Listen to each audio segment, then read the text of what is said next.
think I'm still, yes.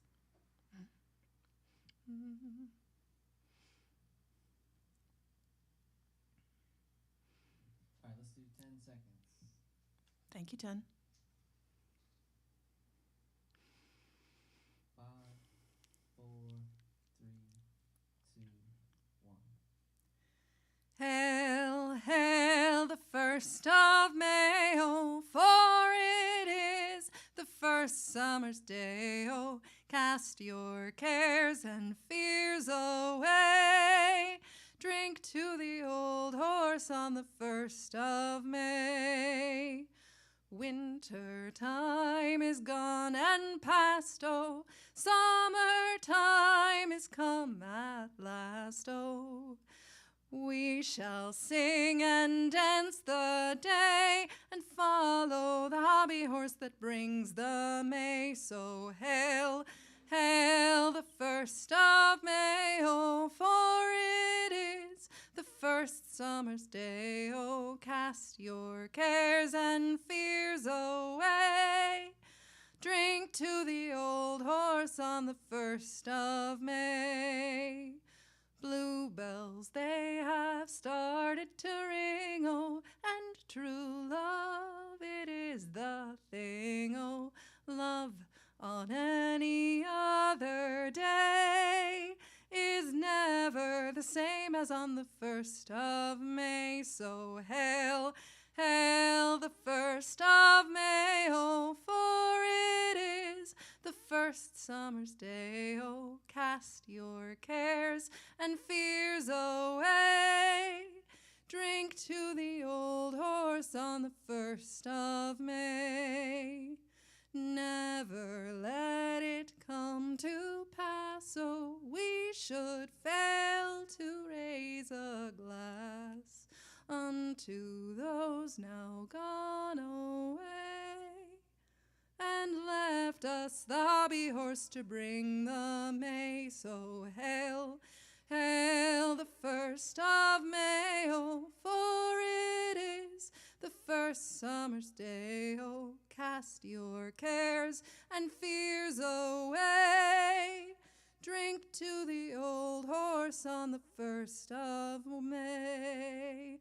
Winter time is gone and past, oh, summer time is come at last, oh, we shall sing and dance the day and follow the hobby horse that brings the May. Hi, y'all. I'm Kate Clifford, and that was May Song as written by Dave Weber in England. That is a song written in honor of and in tribute to May Day, which is the 1st of May, and the celebrations thereof in Cornwall. It is not a traditional song. However, Dave sang it in Cornwall and was told by someone Cornish that he should leave Cornish songs to the Cornish. So they think that it is. Let's see. Oh, yes. And so, welcome. Thank you for being here. Thank you for tuning in. Please feel free to sing along with the choruses at home or here if you are one of the 3 lovely human beings who is in this space. The next song, however, does not have one, so you have a little bit of a break. This is a very quick, tiny little song. I collect those with my friend Ben. This is called Robin Hood, Robin Hood, and was written in 1609 by a man called Thomas Ravenscroft. Another tradition of May 1st is Robin Hood plays in England, and I love Robin Hood. He's one of my favorite figures in the world, and I collect Robin Hood songs as well. So this is one of those. Blink and you'll miss it, so listen close. Robin Hood, said Little John, go dance before the Queen, oh, in a red petticoat and a green jacket, a white hose and a green, oh. Robin Hood went into town to dance before the Queen, oh, in a red petticoat and a green jacket, a white hose and a green, oh. Robin Hood, said Little John, ne'er danced before the Queen, oh, in a red petticoat and a green jacket, a white hose and a green, oh. Why he shouldn't dance in front of the Queen, especially since Little John told him to, we may never know. There are 2 other parts of the circle dance, and I don't have them yet, but maybe that will have the answer. So May Day is a day of much significance, and other than being the marker of an old fertility festival called Beltane, it is also International Workers' Day. So my next song for you is a song about the importance and vitality, by which I mean vitalness, of unions and what happens when you don't have them. This is a song called The Testimony of Patience Kershaw, and is based off of the testimony of a 17-year-old miner, which was collected in 1842 by the Ashley Mines Commission in England, and was set to a tune by Frank Higgins in the 1970s. And he wrote a couple of the verses as well, I believe. I got it from the singing of Sally Rogers. I'm just gonna hydrate for a second, and then and then off we go.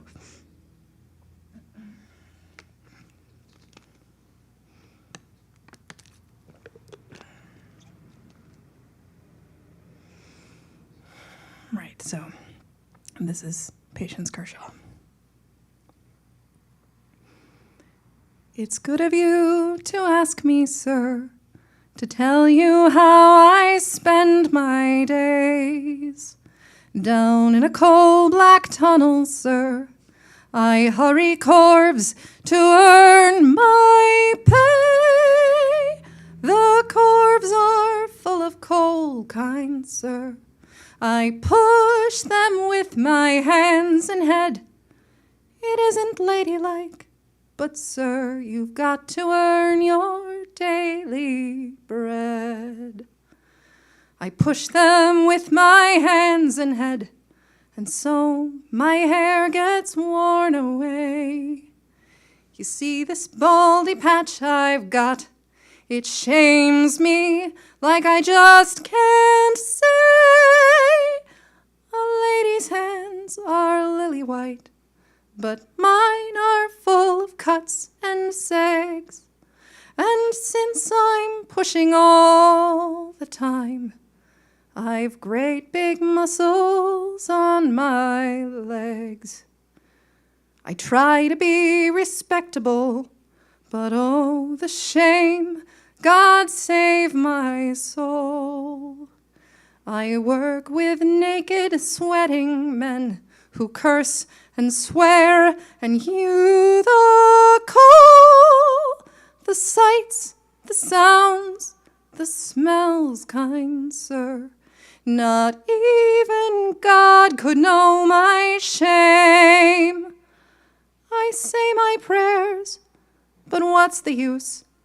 Tomorrow will be just the same. And sometimes, sir, I don't feel well. My stomach's sick, my head it aches. I've got to hurry best I can. My knees are weak, my back near breaks. And then I'm slow, and then I'm scared those naked men will batter me. But they're not to blame, for if I'm slow, their families will starve, you see. Now all the lads, they laugh at me, and sir, my mirror tells me why. Pale and dirty can't look nice. It doesn't matter how I try. Great big muscles on my leg, a baldy patch upon my head. A lady, sir, oh no, not me. I should have been a boy instead. I know your good intentions, sir. I love your kind and gentle heart. But now it's 1842. You and I, we're miles apart. 100 years and more will pass before we're standing side by side. But please accept my grateful thanks. God bless you, sir. At least you tried. The testimony of Patience Kershaw.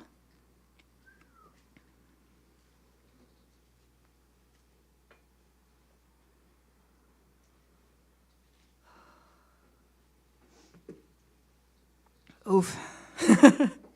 That one always gets to me because she was 17. Yeah, unions are important, guys. Okay, so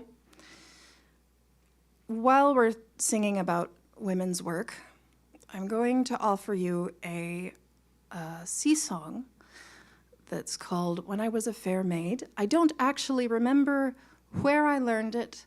I believe it's from the English tradition, but I hear it sung so much and learned it so long ago that I don't remember where it came from. But I think you'll enjoy the story of it. When I was a fair maid. We'll just enliven things a little. When I was a fair maid, about 17, I listed in the Navy for to serve the king. I listed in the Navy, a sailor lad to stand, for to hear the cannons rattling and the music so grand, the music so grand, the music so grand, for to hear the cannons rattling and the music so grand. The officer who listed me was a tall and a handsome man. He said, "You'll make a sailor, so come along, my lad." My waist being tall and slender, my fingers long and thin, whatever they did learn me, I soon exceeded them. I soon exceeded them. I soon exceeded them.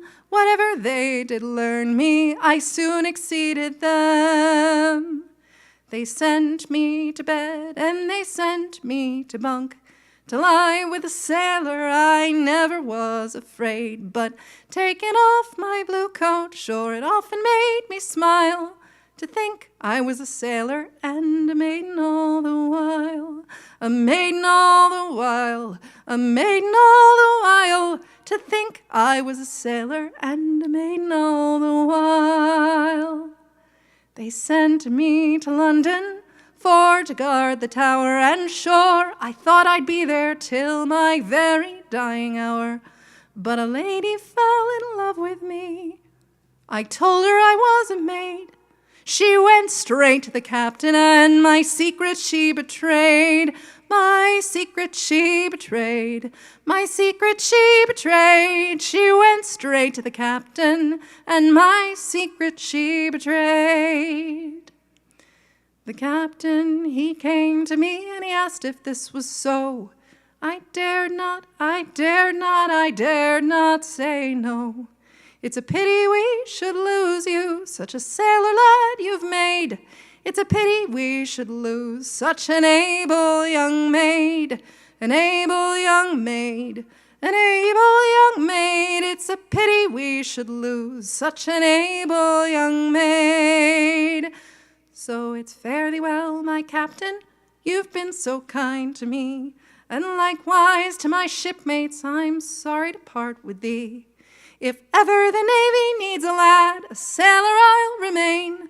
I'll put on my cap and feather and run the rigging again. I'll run the rigging again. I'll run the rigging again. I'll put on my cap and feather and run the rigging again. I'll run the rigging again. I'll run the rigging again. I'll put on my cap and feather and run the rigging again. When I was a fair maid, there's a whole subgenre of women dressing in men's clothes and going off to sea, whether it's to follow a lover or because they feel like joining the Navy. What else do I have here? Let's see. Oh, yes. Oh, wow. Okay. How's our time? Yeah? Okay. I only have 1 or 2 more planned. Okay. We'll see how that goes. Great. Okay. So, some of you may know that I come to the parlor when such things are allowed for Quahog Choir pub sings, which, for those of you who don't know, means that a bunch of us in Providence gather in this space and sing unaccompanied, usually very old, but not always, songs together for hours and hours while we sometimes drink beverages and sometimes eat food. And there's another pub sing that happens in Providence as well that is not with the Quahog Choir. And I hope with all my heart that both of those things will get to happen again at some point soon. But this is my first time in the parlor since before lockdown, so it's really nice to be back in the space. And I have echoes of pub sings around me as I go through this set. So my next song is a traditional song from Rhode Island. It was collected by, or not collected, it was put together by the Vox Hunters, Armand Araman and Benedict Gagliardi, in their Ocean State Songster book, full of Rhode Island songs.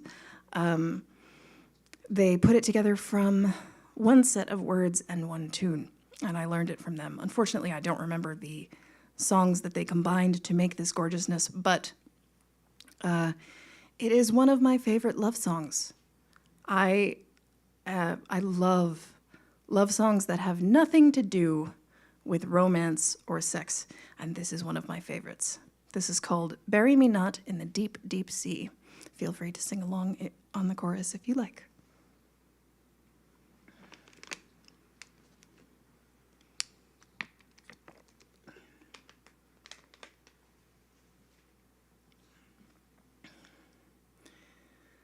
Our bark was far, far from the land when the fairest of our gallant band then did he pale, and he pined away in the twilight of an autumn day.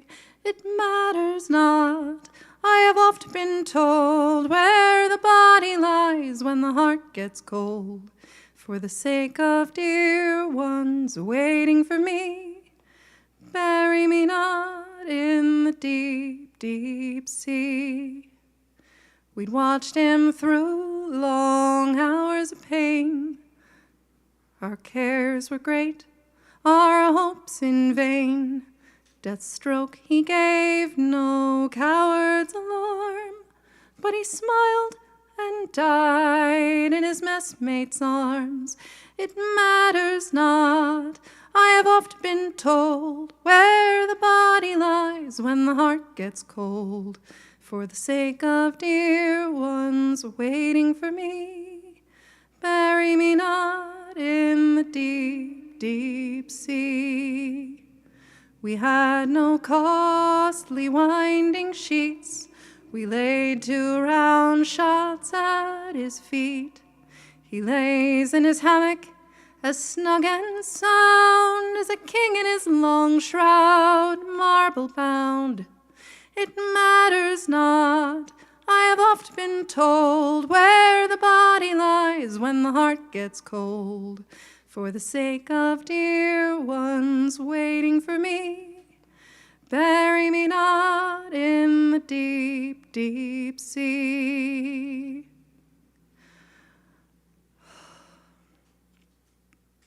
We proudly decked his funeral vest with the starry flag all on his breast. We gave him this as a badge of the brave, and then he was fit for a sailor's grave. It matters not, I have oft been told, where the body lies when the heart gets cold. For the sake of dear ones waiting for me, bury me not in the deep, deep sea. Our voices broke and our hearts turned weak. Oft tears were seen on the brownest cheek. A quiver played on the lips of pride as we lowered him down the ship's dark side. It matters not, I have oft been told, where the body lies when the heart gets cold. For the sake of dear ones waiting for me, bury me not in the deep, deep sea. A splash and a plunge, and our task was o'er, and the billows rolled as they rolled before, and many wild prayers hallowed the waves as he sank beneath a sailor's grave. It matters not, I have oft been told, where the body lies when the heart gets cold. For the sake of dear ones waiting for me, bury me not in the deep, deep sea. Bury me not.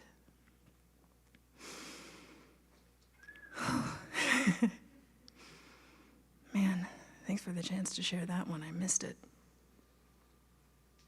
Let's just do a quick time check.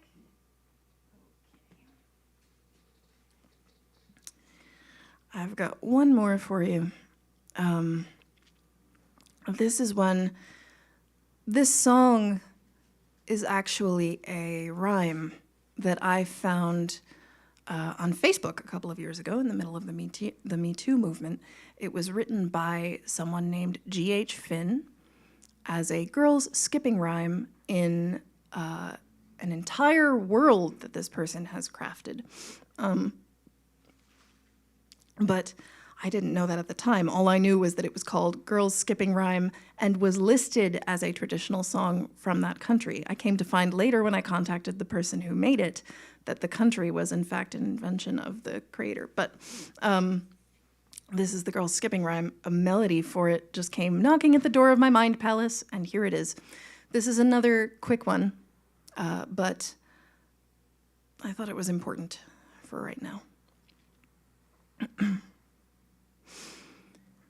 I have a deadly nightshade, so twisted does it grow, with berries black as midnight and a skull as white as snow. The vicar's cocky young son came to drink my tea. He touched me without asking, now he's buried 'neath a tree. Girls Skipping Rhyme. Thanks to G.H. Finn for those words. Oh, boy.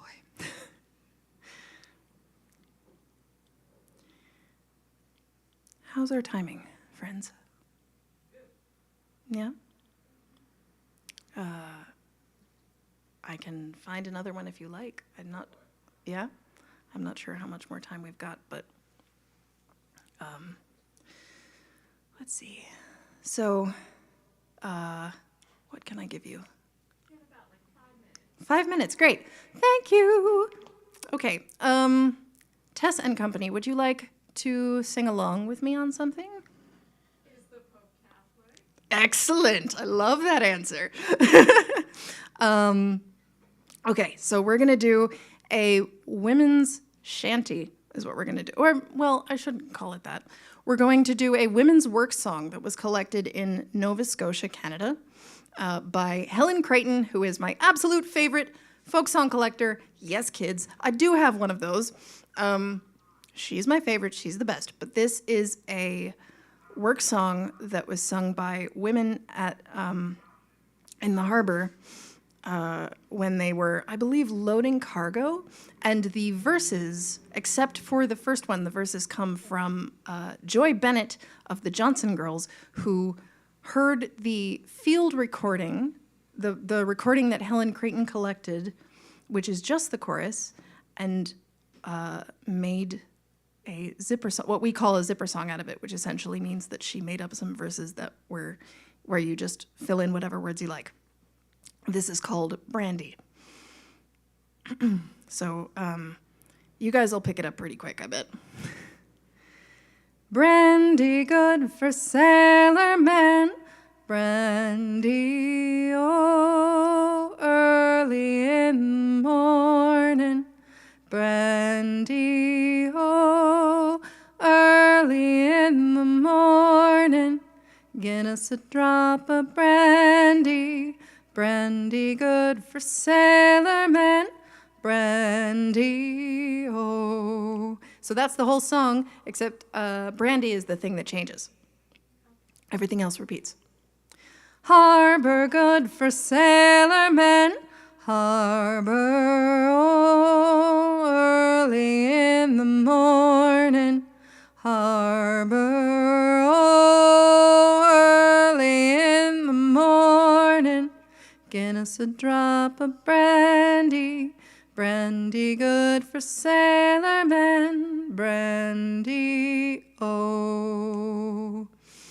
Tavern good for sailor men, tavern, oh, early in the morning, tavern, oh, early in the morning, get us a drop of brandy, brandy good for sailor men, brandy, oh. Shore leave good for sailor men, shore leave, oh, early in the morning, shore leave, oh, early in the morning, get us a drop of brandy, brandy good for sailor men, brandy, oh.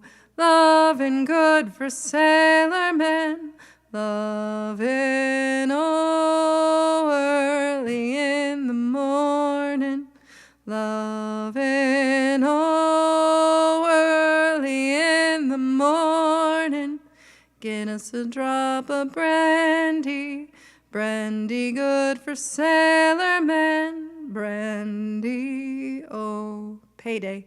Payday good for sailor men, payday, oh, early in the morning, payday, oh, early in the morning, get us a drop of brandy, brandy good for sailor men, brandy, oh. Brandy good for sailor men, brandy, oh, early in the morning, brandy, oh, early in the morning, get us a drop of brandy, brandy good for sailor men, brandy, oh. Well, that was fun to hear. Thanks. Awesome. Thank you all so much. Thank you, everybody who's watching. I can't see you. I can't interact with you except to tell you hi, and thank you for watching, and thank you for listening, and I hope you had fun. I sure did. And thank you, Motif, and thank you, Parlour, and let's see. Thank you, Folk Process. Thank you, Dave Weber. Thank you, everybody. Everybody. Yay. Yay. Excellent.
Hello and welcome back to Motifs Between the Notes. I'm Tess Lyons here with Kate Clifford. How are you doing today? Hi, y'all. Hi, Tess. I'm great. Good? Yeah? Yeah, I'm great. I like I said when I was performing, I really missed the parlor. I really missed singing in here, and it's funny because I've been singing here for years, but never from the stage because we don't do pub sings on the stage. They're not a performance. So you mentioned pub sings during your performance. Can you talk about that a little bit? Oh, yeah. Yeah? Yeah. So social singing is a thing that humans have done for like centuries, just absolute centuries. And what we do is, so I mostly hear about it happening in England and happening in Ireland, where I spent a semester in college, but mostly that was for, mostly the music I encountered there was not songs, it was instrumental tunes, but I'm getting distracted. And they happen in Scotland as well. And what they are is you go down the pub, you go to generally a pub or a bar, and you sing usually unaccompanied old songs, usually unaccompanied, usually old. And people have been doing this for centuries and centuries and centuries and centuries. And the more general name for it is social singing, because you gather as a group of people and the main rule is that you sing something other people can join in with. And is that specific to just bars? You call it a pub No, sing? you can do it other places too. Like the one that happens, so I'm part of 2 pub sings in Providence, and the Quahog Choir pub sing happens here when we can have it safely. The other one is just the Providence pub sing, and we've done it at, the last 2 locations have been pizza places, because that's who would like to have a bunch of traditional music nerds come to their space and sing usually old songs, but really anything you can join in on for hours while they eat and drink. So you mentioned traditional music. So Yes. is that your genre of choice? Because I was not prepared for the kind of music that you were singing. You said some of it was from the 1600s, or So can you tell us just about that? Because I'm Yeah. so interested to see how you got into this and what inspiration, oh boy. Right. So it started for me with traditional Irish tunes, which I said to a friend a couple of years ago that to me, traditional Irish tunes are what being alive sounds like. And so I have loved those since I started hearing them when I was about 8 or 9, thanks to Riverdance, which is traditionally influenced, and also thanks to a movie called Quest for Camelot, which has some traditional Irish influences in the soundtrack. And so I was really into traditional Irish tunes, and I went off to study abroad in Ireland in 2009 when I was in college, and I spent every waking moment that I could listening to sessions, which are pub sings, but for instruments, essentially. So people gather and they play their instruments and they play, Irish music. And I soaked that up like a sponge. And then I'm from Long Island, New York, and when I was 27, I looked around and I thought, when I was 25, I looked around and I thought, okay, let me take stock of my life and where I'm at and what I want to do. And I was like, okay, I got to leave Long Island. And when I was 27, I called a friend of mine and I said, okay, what's the traditional Irish scene like in Boston? Because I was looking at moving to Boston. And I miss traditional Irish sessions because I haven't been to one since we were in Ireland, because he went to Ireland with me. Or rather, we met there. And he said, oh, Boston's cool, but have you been to Providence? And I was like, nope. All I know is that you live here. And so I came and visited him, and he had started the Providence pub sing at that point, I believe.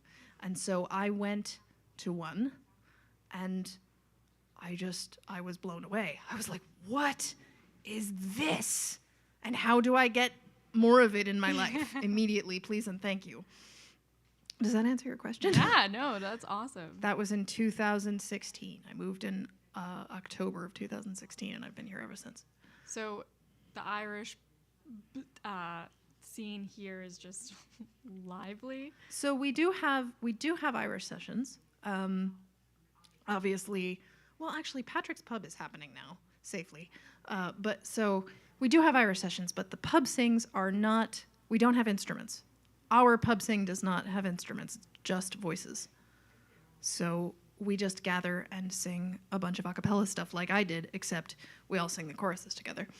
That's so fun. And there's a tremendous amount of different kinds of traditional folk music here. So there's the pub sings, there's the traditional Irish sessions, there's an old time jam, there's what else?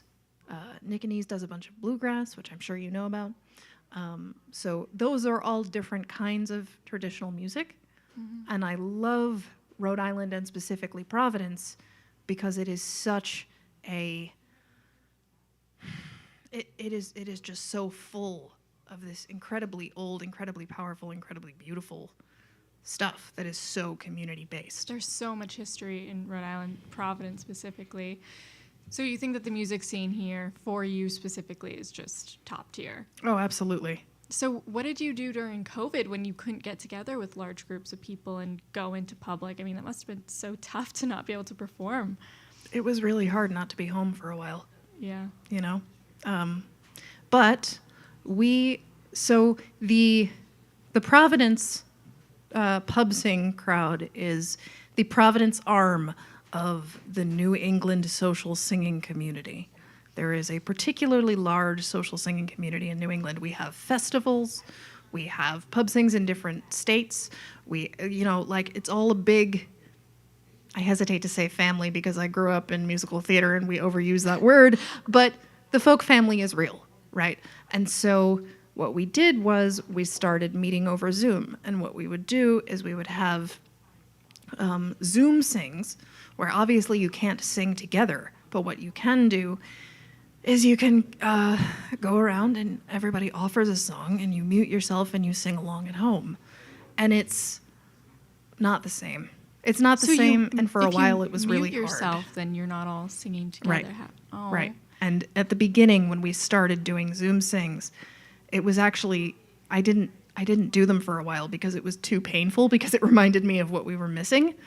But then after a while, it was worth it just to see everybody, you know, and just to hear everybody's voices. Be social in some way. Yeah. Yeah. Yeah. So you mentioned musical theater. I'm going to be honest. From your voice, I could totally tell there was a theater background. Really? Yeah. I mean, you have a beautiful, lovely voice. Thank you. You gave us a glimpse into your musical background. Can you give us more of a glimpse? What's your musical story like? What's your journey? How did you get to here? Oh my goodness. Okay. So grew up in Long Island. I did. I grew up on Long Island, and I can put on the accent if you really want me to, but it's a whole process. And actually, I might be going a little Jersey on you, which we're not going to talk about because I don't like Jersey. But I like to keep my Rhode Island accent away as much as I can. I respect that. Yeah. So my first stage show was a version of Cinderella that my 4th grade teacher wrote and directed, and there were 8 fairy godmothers, 4 of which spoke, and 1 of which was me. I was 9, and I was bit by the theater bug real hard. And so I did musical theater or straight plays. I don't like that way of referring to them. I would like a new one. My whole growing up, I did them, and I still sometimes do them. And then when I was in college, I got a phone call because the Shakespeare show that my best friend was in was looking for a stage manager. And I stage managed Love's Labor's Lost with Northeast Stage on Long Island, and it blew my world apart. I love Shakespeare. I've always liked Shakespeare, but doing it makes it come alive in a totally different way. So actually, most of my theatrical passion is for Shakespeare. And there are a couple of songs from Shakespeare plays that I have put melodies to. Well, I was going to say, during your performance, you took somebody's poem and you turned it into a song. I mean, I'm sure that you could take Romeo and Juliet and make that a music. there's a lot of music in Shakespeare already, actually, which I'm sure you know. And I've dabbled in Shakespeare. I'm not the most knowledgeable. no, that's all right. Come join us. It's so fun. Anyway, there's a song from Hamlet that I have put a melody to, and there's a song from Othello that I learned for one of those Shakespeare plays that I did in college and kept in my head. So it was one of the first songs that I offered at a pub sing while I was here, when I first moved here. So there's a bunch of music in Shakespeare. And actually, would you like a little little taste tidbit Yeah. situation? So here's a what's the word I want? Like blurb. no. Anybody out there? Anybody. Sample. Sample. So, I mean, I'll give you a sample, but like a nerdy little piece of background about Elizabethan theater. Okay. That's, All right. That's what Perfect. I'm trying to say. So, in Shakespeare's time, what they did was they took the tunes that were being sung already in the world and just applied those tunes to the lyrics. Okay. And so that's so the music changed all the time. People think that old stuff never changed. People think that like, oh, well, there was one way to sing Shakespeare and there was one way to do Shakespeare plays, but there were actually different versions of every Shakespeare play. And have they evolved at all? We only have a certain number of copies of each Shakespeare play. So, I mean, people do interpretations a lot, but we can't change some people do. Some people do change the text. But anyway, there are... So the popular tunes of the time were the tunes for the Shakespeare songs. So my putting melodies to them is not all that weird, actually, because they did something like that back then. Mm. And actually, traditional folk, we have, those of us in traditional folk talk about the folk process a lot, which is just the process of you're handing this music down through generations. Things are going to change. Like, you can listen to a recording of the person who got, the person who first sang the song the first time it was written in a book, right? You can listen to that recording, and everybody's going to hear something different. Mm-hmm. And so you listen to the recording, you sing what you hear, or you learn it from someone else that you know, and you sing what they taught you. And it might not be exactly what the words were. It might not be exactly the right words, but that's okay. Mm-hmm. Because, you know, time is going to change things. We change lyrics because of things that are inappropriate or are outdated. Mm-hmm. And, you know, the people who collected these songs, like Helen Creighton, they sometimes went to the same people more than once, right? And sometimes when you went to somebody again later, their voice had changed because they got older, so they couldn't hit the same notes. So even that is the folk process as well. You're going to deal with changes there as well. Yeah. It's alive. It's a living tradition. They're all living traditions, just like Shakespeare is also a living piece of creativity and being a person.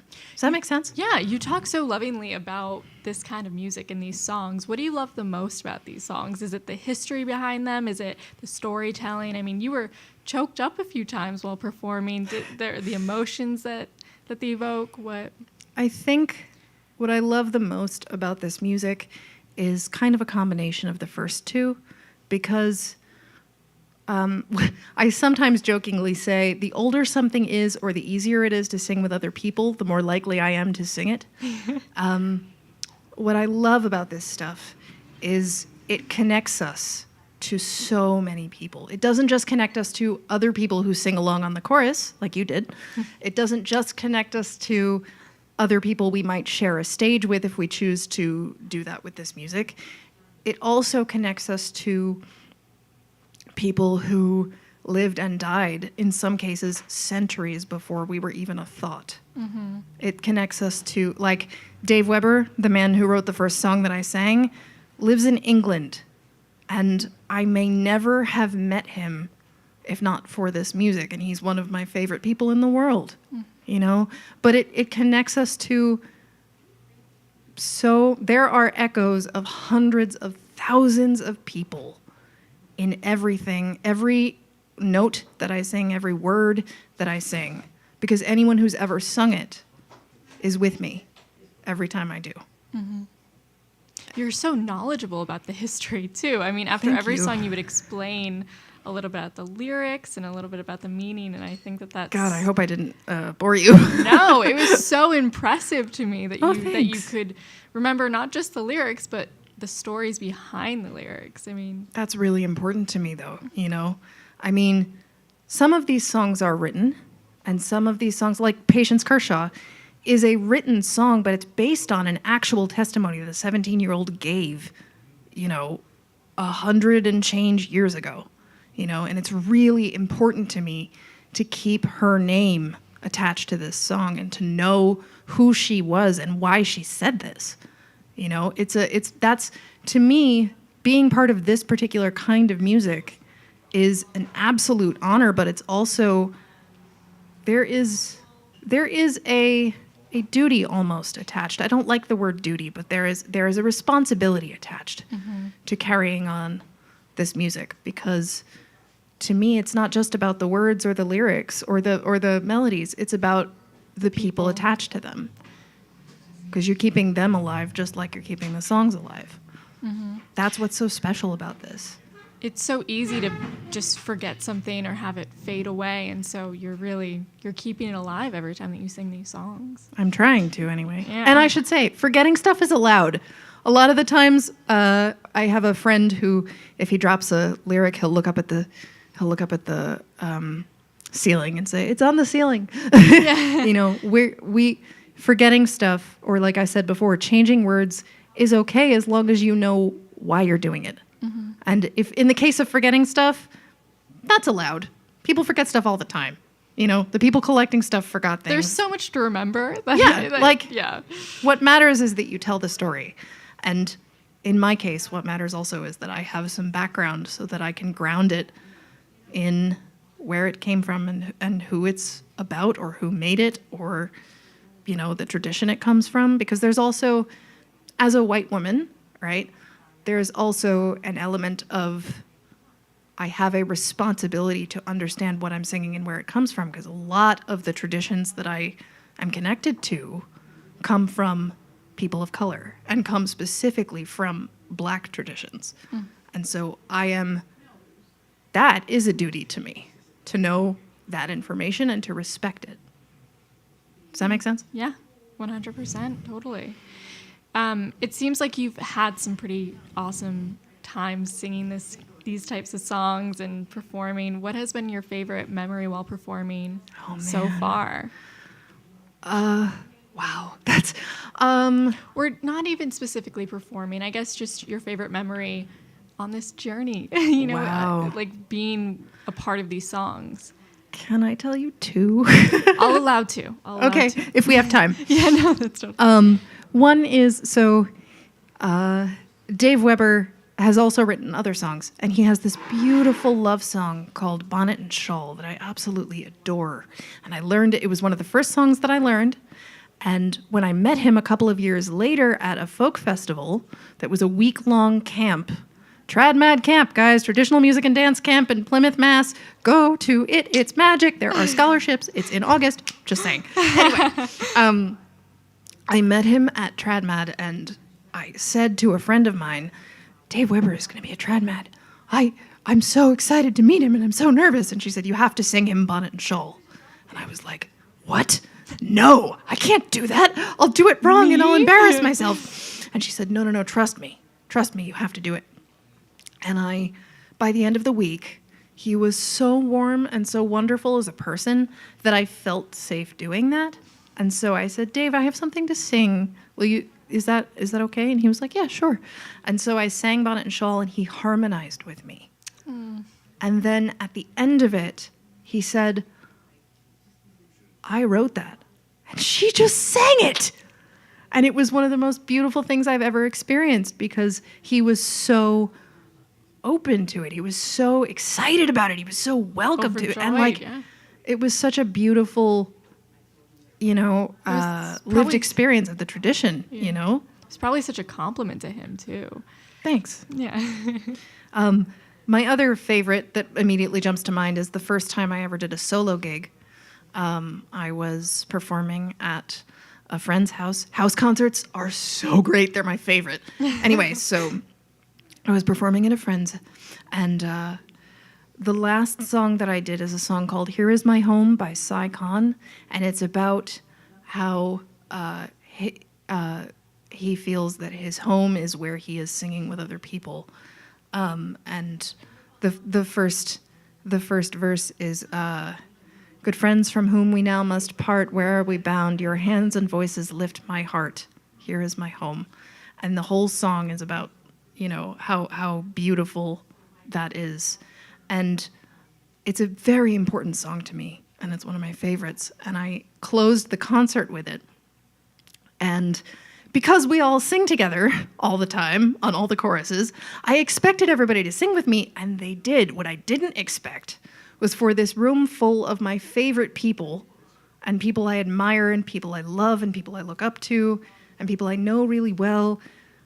They got up, all of them, collectively made the decision to get up in the middle of the song and come on stage and surround me while we sang it. And I can't believe I got through that without crying, but I did. That must have been such a beautiful, wholesome moment. It was really gorgeous. It was really gorgeous, and it really epitomized for me what is so special about this genre, Like, traditional folk music lends itself to those moments without being cloying or schmaltzy, It's about connecting to other people. There seems to be a lot of togetherness to this music. Yeah, there's a lot of sharing in it. And when you perform, do you want your audience to feel that too? What do you want your audience to experience during your shows?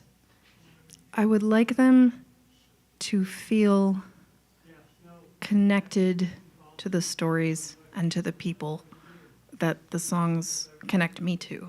I would like them to feel a part of this incredibly living, incredibly mobile, incredibly connective way of singing stuff, because I think, especially in 2022, we need this kind of music. Mm-hmm. And I want people to have fun. I want people to be happy. I want people to enjoy themselves, but I want them to feel connected to the people who came before us and the people who are behind what I am offering them. Mm-hmm. Does that make sense? It does. Okay. No, great. everything you've said makes complete sense. Yeah, I love it. Great. Do you have anything that you want to shout out, or any Facebook Lives coming up, or anything like that? I have a Facebook Live concert on Friday the 13th. Ooh. Woo-hoo. With my friend and sometimes musical colleague, Sarah Murdoch, who is amazing. I know everybody says that about everybody, but truly, she has an absolute powerhouse of a voice. And we are going to, we sometimes get to split bills and share the stage, and she is coming to visit me so that we can record some custom vinyls of her originals that people have ordered recently, on which she has asked me to harmonize. And then at the end of that, we're going to celebrate being in the same space by doing a Facebook live stream on my Facebook page. That's awesome. I'm so excited. And that's going to be on your Facebook page? Yes. Awesome. What is your Facebook page? Kate Clifford Music. Awesome. That's Kate with a C, friends. Kate Clifford Music is my Facebook page and also my Instagram. And I do have a Twitter, but I'm not on that one as much. And kate-clifford.com is my website. And let's see, did I forget anything? Oh, I do have a Bandcamp. Oh, awesome. That's a thing, and I'm also on SoundCloud. Is the Bandcamp Kate Clifford music as well? It's just Kate Clifford, Kate actually. Clifford, okay. Yes. But if you go to any of the other social media that I mentioned or my website, you will find a link to that thing. Awesome. And without giving too much away, I might have a surprise soonish. So maybe people should keep their eyes out. Yeah. Without saying anything more about that. All right. Be on the watch, people, because something's coming. Well, thank you so much for being here. That's all the time that we have left today. Thank you so much, thank you so Tess. much. You're an absolute delight. You too. Kate Clifford, everyone. I'm Tess Lyons with Motif Magazine's Between the Notes. Thank you so much to Trinity Beer Garden, R1 Indoor Karting, Fall River Festival Fabric Arts Festival, and Grey Sale for sponsoring. And thank you so much to the Parlour again, too, for allowing us here. Sponsors and Parlour. We'll see you guys next week. Thanks for tuning in. Bye.